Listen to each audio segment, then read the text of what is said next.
नमस्कार मित्रांनो, ठरलं तर मग या मालिकेच्या आजच्या भागात आता प्रियाची नाटक इतकी सुरू आहेत की तिने काही करून किल्लेदारांच्या घरात कसं जायचं हे तिला चांगलंच कळलेलं आहे. आणि नेमकं रविराज सुद्धा घरी नाहीये, त्यामुळे प्रतिमाला जो त्रास होतो ती गोष्ट तिला माहिती आहे. आणि म्हणूनच तिने जाऊन आता स्वतःला पेटवून घेण्याचं ठरवलेलं असतं. आणि या सगळ्यातून तिने स्वतःचा फायदा करून घेत असते. तिला फक्त या गोष्टी हव्या असतात, ते म्हणजे एकदा का घराघरात राहायला मिळालं की नंतर पुढे काही करता येईल हे तिच्या डोक्यात सुरू असतं. आणि त्यासाठी म्हणजे तिला श्रीमंती हवी आहे, पैसा हवा आहे, काहीही झालं तरीही माघार घ्यायची नाही, एवढंच तिच्या डोक्यात सुरू असतं. तर इकडे आता कल्पना रडत बसलेली आहे. तिला अश्विनची खूप काळजी वाटते. अश्विन तिला जे म्हणलेलं असत ते आठवतं, कारण सायलीने सांगितलेलं असतं प्रियासारख्या मुलीला या घरातून जेवण मिळणार नाही, कारण तिने या घराला जो त्रास दिलेला आहे, या घराघराशी ज्या पद्धतीने ती वागलेली आहे, त्यावरून तरी हे खरं होत आहे की तिला या घरातून जेवण दिलं जाणार नाही. त्याचबरोबर इकडे बाप्पाचा प्रसाद असतो त्याच दिवशी सुद्धा अश्विन म्हणतो, जर माझ्या बायकोला या घरातून प्रसाद मिळणार नसेल तर मलाही तो नको आहे. हे सगळं कल्पनाला आठवत असतं. तेव्हा मात्र इकडे कल्पना म्हणत असते की नाही, काही असलं तरीही माझ्या अश्विनच्या बाबतीत असं व्हायला नको होतं, एवढंच तिच्या डोक्यात सुरू असतं. आणि त्याचवेळी सायली तिथं आलेली असते आणि कल्पना रडत असते. तिच्या डोळ्यात पाणी आलेलं असतं, कारण अश्विन म्हणालेला असतो की अन्नपूर्णा ड्रेसकडून एवढ्या बाहेरच्या रस्त्यावरच्या लोकांना जेवण दिलं जातं, पण माझ्या बायकोच्या बाबतीत ते नाहीये. माझ्या बायकोला मात्र ते जेवण दिलं जात नाही, तिला नाकारलं जातंय. हे सगळं तिला आठवत असतं. तेव्हा मात्र ती म्हणत असते की काहीही झालं तरीही अश्विनच्या बाबतीत असं काही व्हायला नकोय. अश्विन कसा आहे हे चांगलंच मला माहिती आहे, असं तिचं बोलणं असतं. त्याचवेळी इकडे सायली तिथे आलेली असते आणि म्हणते की काय झाले आई. तेव्हा कल्पना म्हणते नाही, काही नाही झालेलं. तेव्हा सायली म्हणते की नाही, मला माहिती काय झाले. अश्विन भाऊजींची काळजी वाटते ना, स्वाभाविक आहे त्यांची काळजी वाटणं, कारण ज्या गोष्टी घडलेल्या आहे त्या मात्र खूपच भयानक अशा आहेत. प्रियामुळे हे सगळं झालेलं आहे हे आपल्याला माहिती, तरीही आपण त्या गोष्टी नाकारू शकत नाही. पण एक गोष्ट लक्षात ठेवा. तेव्हा कल्पना बोलायला सुरुवात करते, अग सायली, अर्जुन सारखा स्ट्रॉंग नाहीये. अश्विन माझा तो हळवाय, त्याला खूप त्रास होतो, कारण त्याला ना म्हणजे तो अस्मिता सुद्धा एक वेळ हात पाय हलवेल, पण अश्विनच तसं नाहीये. अश्विन स्वतःला त्रास करून घेतो, त्याचबरोबर त्यातला या गोष्टींचा एवढा त्रास होतो की त्याला ना कळतच नाही. म्हणजे लहानपणीही त्याच्या बाबतीत तसं झालेलं आहे. तेव्हा सायली म्हणते, ते काळजी करू नका आई, जेव्हा अश्विन भाऊजींवर कोणच संकट येईल तेव्हा आपण सगळे आहोत की त्यांच्या पाठीशी, आणि त्यांच्यासाठी आपल्या घराची दार नेहमी उघडी आहेत. मी तुम्हाला शब्द देते, जेव्हा अश्विन भाऊजी संकटात असतील, त्यांना काही त्रास होत असेल किंवा ज्या गोष्टी घडत असतील, तेव्हा मी त्यांच्या सोबत असेल, अजिबात काळजी करू नका, असं सायली सांगत असते. पहिला मदतीचा हात मी देईल, असं सायलीने स्पष्टपणे सांगितलेलं असतं. आणि त्यासोबतच इकडे कल्पना सुद्धा म्हणत असते, पण सायली, मला अजूनही काळजी वाटते, मला कळत नाहीये की हे सगळं काय होते, गोष्टी कशा पद्धतीने विसरायच्या आहेत, मला ना लक्षातच येत नाहीये, असं कल्पना सांगत असते. तेव्हा मात्र सायली म्हणते की अजिबात काळजी करू नका आई, आपण सगळेजण आहोत ना, आपण बघूया काय करायचं आहे, कशा पद्धतीने कसं मॅनेज करता येईल, हे सगळं आपण बघूया, असं सायली कल्पनाला सांगत असते. कल्पना रडत असते. सायली म्हणत असते की हे बघा आई, आपल्या घराचे दरवाजे त्यांच्यासाठी कायम खुले असणार आहेत, आणि त्यांना जेव्हा जेव्हा मदत असेल लागेल तेव्हा आपण सगळ्यांनी त्यांच्या मदतीला जायचं आहे आणि त्यांची मदत करायची आहे, असं सायली सांगत असते. तेव्हा मात्र इकडे कल्पना म्हणत असते की तसं नाहीये, पण एक गोष्ट मला कळतच नाहीये की अश्विनने असा निर्णय का घेतला. मला ना खरंच पश्चाताप होतोय. मी तुला आणि अर्जुनला अंधारात ठेवलं, तुमच्या दोघांपासून या गोष्टी लपवून ठेवल्या. तुम्हाला मी कधीच विश्वासात घेतलं नाही आणि त्याचबरोबर तुमच्याशी मी चुकीच्या पद्धतीने वागले असं म्हणत कल्पना सायलीची माफी मागू लागते. इकडे प्रिया मात्र तिचे नखरे चालूच असतात. काही असलं तरीही तिच्या डोक्यात एक प्लॅन असतो आणि तो म्हणजेच की आपण इथे या घरामधून हलायचं नाही, या घरामधून बाहेर पडायचं नाही. हाच तिचा प्लॅन असतो आणि त्यासाठी तिला जे काही प्रयत्न करता येणार आहेत ते सगळे करायची तिची तयारी असते. म्हणून तिने आता प्रतिमाला म्हणू लागते की आई असं काय बोलतेस तू, मला ना कळतच नाहीये हे सगळं काय घडतंय. कारण एक गोष्ट लक्षात घेना असं म्हणत ती बोलायला सुरुवात करते आणि त्याच वेळेस इकडे नागराज असतो आणि म्हणत असतो वहिनी तू तरी ऐकून घेना. आणि त्याचबरोबर हे सगळं जेव्हा घडत असतं तेव्हा मात्र या सगळ्या गोष्टी जेव्हा लक्षात येतात तेव्हा प्रतिभा म्हणत असते की नाही कसं आहे माहीत आहे का, तुझं नशीब चांगलं आहे की तुझे बाबा आजच घरी नाहीयेत, ते बाहेर आहेत. ते जर इथे असते तर तू काहीच करू शकले नसती कारण त्यांनी आल्या पावली तुला कळून दिलं असतं. असं इकडे बोलणं सुरू असतं आणि त्याचबरोबर इकडे पाहायला मिळतं ते म्हणजे ती म्हणत असते की बाद झालं. आणि मग नागराज म्हणत असतो की वहिनी ऐकून तरी घे, ती कुठे जाणार आहे, नक्की काय करणार आहे. या सगळ्या गोष्टी घडत असतात तेव्हा इकडे नागराजला लगेचच सुमन म्हणते की भाऊ अहो ऐका ना, मला असं वाटतंय की आपण मध्ये पडायला नको आहे. जर आपण मध्ये पडलो तर खूप मोठा प्रॉब्लेम होऊ शकतो. कारण मला असं वाटते की तो निर्णय फक्त आणि फक्त वहिनी आणि भाऊजी घेतील, आपण त्यांच्यामध्ये पडायला नकोय असं सगळं सांगितलं. ज्यात प्रिया मात्र रडत असते. ती म्हणत असते बरोबर आहे, मी कोणालाच नकोय ना या घरामध्ये, माझ्याबद्दल सगळ्यांनाच असं वाटत आहे आणि मी कोणालाच नको आहे असं बोलणं लक्षात आल्यावर इकडे प्रिया मात्र म्हणत असते की नाही आता मला कळलेलं आहे की काय होऊ शकतं आणि काय केलं पाहिजे.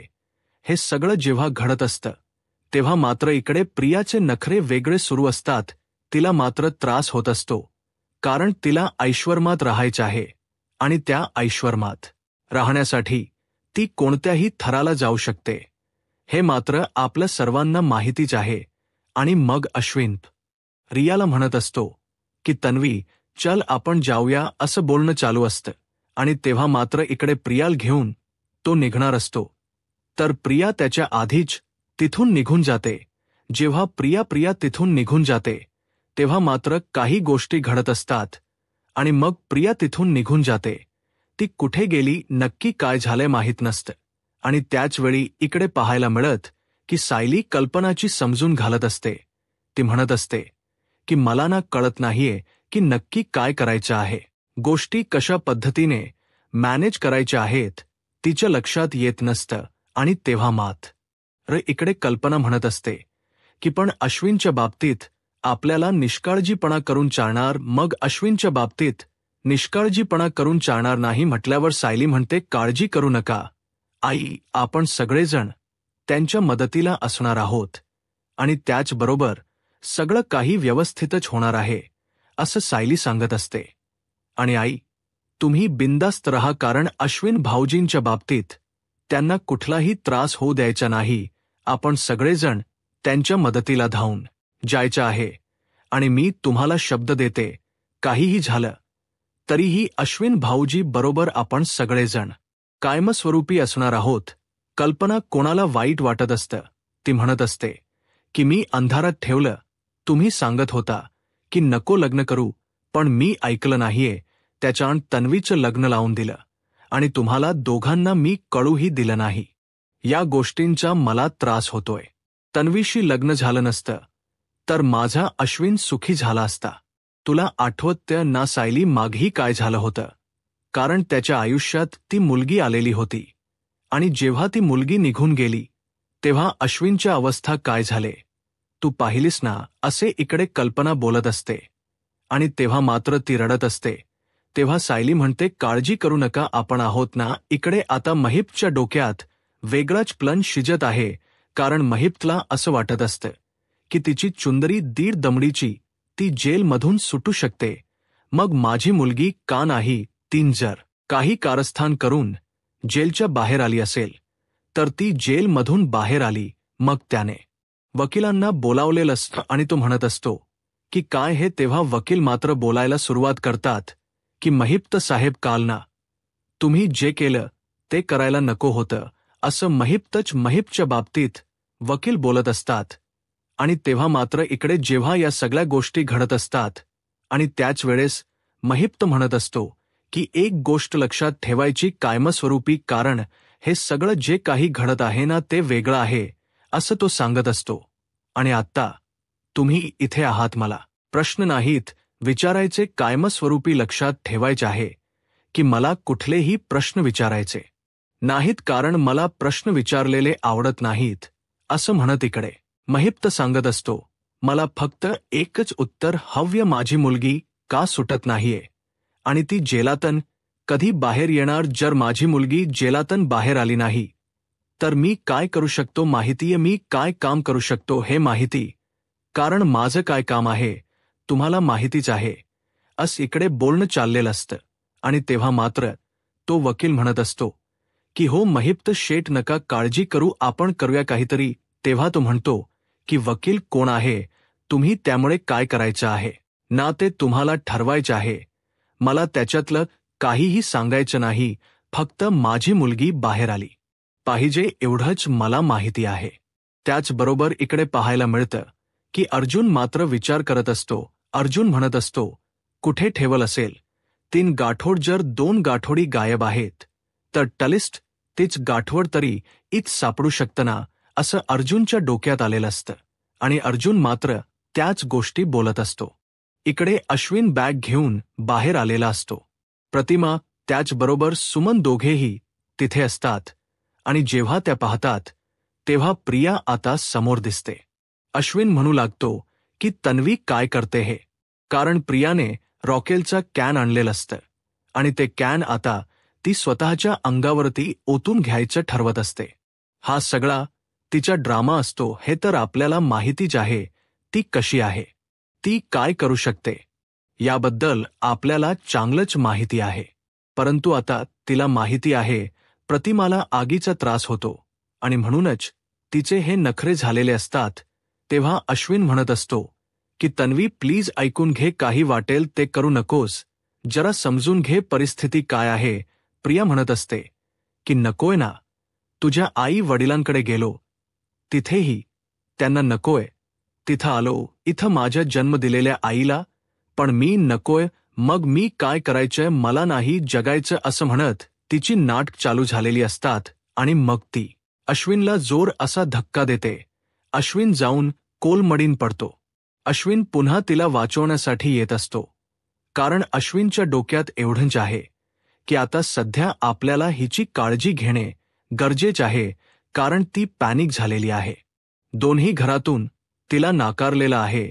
एक तर ती जेलमध्ये राहिली होती, तिची तब्येत ठीक नसते, कारण तिने एखादा ते अश्विनच्या समोर एक फॅड आणून ठेवलेला आहे की माझी तब्येत नाजूक आहे.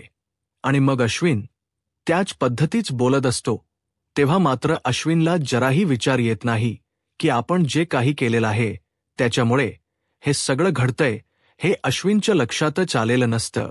मग अश्विन तिला समजवण्याचा प्रयत्न करत असतो, पण प्रिया मात्र ऐकायला तयार नसते. ती अश्विनला धक्का देत असते. ती अश्विनला म्हणत असते की तू बाजूला हो, तुला काय करायचं या सगळ्याशी नाही, तू इथे यायचंच नाही, अशा पद्धतीच बोलणं झालेलं असतं. तेव्हा इकडे अर्जुन म्हणत असतो की तन्वीन ते गाठोड तिच्या रूममध्ये तर ठेवलं नसेल ना, असा विचार करून अर्जुन आता प्रियाच्या रूममध्ये येतो आणि म्हणतो की काही हरकत नाही, आपण शोध घेऊया. आणि मग अर्जुन तो गाठोड जे आहे ते शोधण्यासाठी तिथे आलेला असतो आणि प्रियाच्या रूममधली प्रत्येक गोष्ट तो शोधत असतो. आणि त्याचवेळी तो सगळे कपाट उघडून पाहतो, पण त्याला गाठोड काही कुठे दिसत नाही. तेव्हा तो म्हणतो तो कुठे असेल ठेवलेलं, नक्की कुठे ठेवेल तिथून आणलंय. म्हणजे तिने इकडेच ठेवलेलं असणार आहे ना. मला ते शोधावं लागेल, त्याशिवाय गोष्टी क्लिअर नाहीत होणार. हे सगळं अर्जुनच्या डोक्यात सुरू असतं आणि त्याचवेळी शोधाशोध त्याने सुरू केलेलीच असते. आणि त्याचबरोबर तो म्हणतो की सगळे कपाट उघडे आहेत. मग एकच ड्रॉवर लॉक का आहे, हा प्रश्न जेव्हा त्याच्या समोर उभा राहतो तेव्हा तो म्हणतो की मला त्याची चावी शोधावी लागणार आहे. आणि असं म्हणत अर्जुनने चावी शोधायला सुरुवात केलेली असते. इकडे अश्विन मात्र सांगत असतो की नवी ऐकून घे, माझ आधी ऐकून घे, असं करू नकोस असं म्हणत अश्विन तिला समजवत आहे. पण प्रियाने मात्र कॅन हातात घेतलेला आहे आणि ते कॅन आता तिने अंगावर ओतून नाही घेते.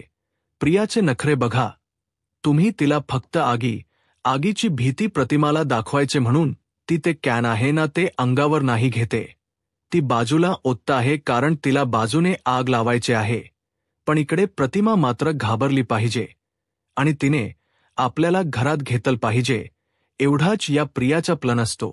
आणि तिने ते सुरू करते तेव्हा मात्र अश्विन तिला समजवण्याचा प्रयत्न करत असतो. अश्विन म्हणत असतो की बाद झाल, आतापर्यंत खूप झालेलं आहे, आता सोडून दे हे सगळं, चल माझ्यासाठी जग, असं म्हणत तिला सांगत आहे. पण प्रिया म्हणते की नाही. इकडे अर्जुन प्रियाच्या रूममध्ये आलेला आहे आणि चावीची शोधाशोध करतो. त्या क्षणी चावी प्रियाला, अश्विनला, अर्जुनला सापडते आणि अर्जुन नेमका तो जो ड्रॉवर आहे तो उघडण्यासाठी पुढे येतो. अर्जुनने आता तो ड्रॉवर उघडलेला असतो आणि त्या क्षणी त्या ड्रॉवरमध्ये असलेलं गाठोड अर्जुनला दिसतं आणि अर्जुनला ते गाठोड मिळालेलं असतं. त्यामुळे अर्जुन मात्र म्हणतो की खायनली मिळालं, म्हणजे 20 गाठोड्यांपैकी 2 गाठोडी गायब होती आणि त्यातलं एक गाठोड आता प्रियाच्या रूममध्ये मिळालेलं असतं. आणि त्याचवेळी अर्जुन मात्र म्हणत असतो की यात नक्की काय आहे बघूया. आणि झालं नेहमीप्रमाणे अर्जुन गाठोड उघडतो. म्हणजे या सगळ्यांनी ज्या पद्धतीने केलेलं असतं त्याच पद्धतीने अर्जुन सुद्धा गाठोड उघडतो आणि गाठोड उघडून पाहतो तर त्याला धक्का बसतो. कारण त्याच्यामध्ये जो फोटो असतो तो छोट्या तन्वीचा असतो आणि तो फोटो पाहून तो हाणू लागतो की हे तर तन्वीच गाठोडा आहे. आणि मग हे तन्वीच गाठोड आहे तर हे कसं शक्य आहे. मग सायलीच गाठोड कुठे गेलं. म्हणजे अर्जुनने तो फोटो समोरून पाहिला, पण त्या फोटोच्या मागच्या साईडला जे नाव लिहिलेलं आहे, जी तारीख लिहिलेली आहे, ती मात्र अर्जुनने पाहिलेली नसते. आणि अर्जुन ते गाठवड तन्वीच आहे हे डिसाईड करतो. आणि झालं आज युजल नेहमीप्रमाणे सायली असतेच फोन करायला. सायली लगेच अर्जुनला फोन लावत असते, त्याच्यासाठी कॉफी घेऊन आलेली असते. अर्जुन सर कुठे गेले, अर्जुन सर कुठे गेले, हे तीच चालूच असतं. आणि मग सायली कॉफी घेऊन येते आणि अर्जुनचा शोध घेऊ लागते. इकडे अश्विन आता प्रतिमाच्या समोर आलेला असतो. प्रतिमा त्या बोलना तिला, तू तिला माफ करना, जोपर्यंत तू तिला माफ करणार नाही तोपर्यंत तिला नाही कळणार, प्लीज तू तिला समजून घे ना, असं म्हणत अश्विन हातापाया पडू लागतो. इकडे नागराज म्हणतो की या पोरीच्या डोक्यात नक्की काय प्लॅन आहे, हिला नक्की काय करायचंय खरं. तर नागराजने इथे गोंधळ घालून तो प्रियाला घराच्या बाहेर ठेवू शकला असता, परंतु नागराज सुद्धा या प्रियाला घाबरून असतो की प्रिया नक्की काय करेल याचा अंदाज नाही. म्हणून त्याचबरोबर इकडे पाहायला मिळतं की जेव्हा या सगळ्या गोष्टी घडत असतात आणि तेव्हा मात्र इकडे जेव्हा प्रतिमा आता ओरडत असते, ती रडत असते, तिला भीती वाटलेली असते की हे सगळं काय घडतंय. आणि त्याचवेळी जेव्हा या सगळ्या गोष्टी चालू झालेल्या आहेत आणि त्याच वेळी जेव्हा हे सगळं चालू असतं तेव्हा मात्र प्रियाच्या अंगातली मस्ती काही कमी होत नसते. आणि प्रिया मात्र आता तिथे काळी पेटवते. तिने अश्विनला एकदा सोडून 4 वेळा ढकललेलं असतं, कारण अश्विन तिला सोडवायला जात असतो, वाचवायला जात असतो. तन्वी असं करू नकोस असं सांगत असतो, परंतु प्रियाला मात्र जराही लाज वाटत नसते असते. तीन मात्र अश्विनला सरळ ढकलून देते आणि म्हणू लागते की सरक बाजूला हो, तुझा काही संबंध नाहीये, तू इथे बोलूच नकोस, असं तो तिला ती त्याला सांगत असते. इकडे अर्जुन आता ते गाठोड जोपर्यंत जेव्हा त्याच्या हातात आलेलं नसतं तर तो म्हणत असतो, हे तर तन्वीच गाठोड आहे. म्हणजे त्या फोटोच्या मागच नाव अश्विन अर्जुनही बघितलं नाहीये. म्हणजे आता काय करायचं सांगा, कारण प्रत्येक वेळेस हे गाठोड हातात येत. जी चूक रविराजांनी केलेली होती तीच अर्जुनने केली. म्हणजे अर्जुनने एवढी शोधाशोध केलेली आहे तर अर्जुनला एकदाही का वाटत नाहीये की आपण नक्की त्या गाठोड्याच्या मागे काय आहे, नक्की ते गाठोड कशाचं आहे, कोणाचं आहे, त्या गाठोड्यामध्ये नाव कुठे लिहिलेलं आहे का, या गोष्टी सुद्धा पाहिल्या पाहिजेत ना. कारण लहानपणीच्यात नवेला तो ओळखतो म्हणून त्याचा अर्थ असा होत नाही की त्यामध्ये काहीच गोंधळ झालेला नाहीये. मग अर्जुन मात्र शोधाशोध करत असतो.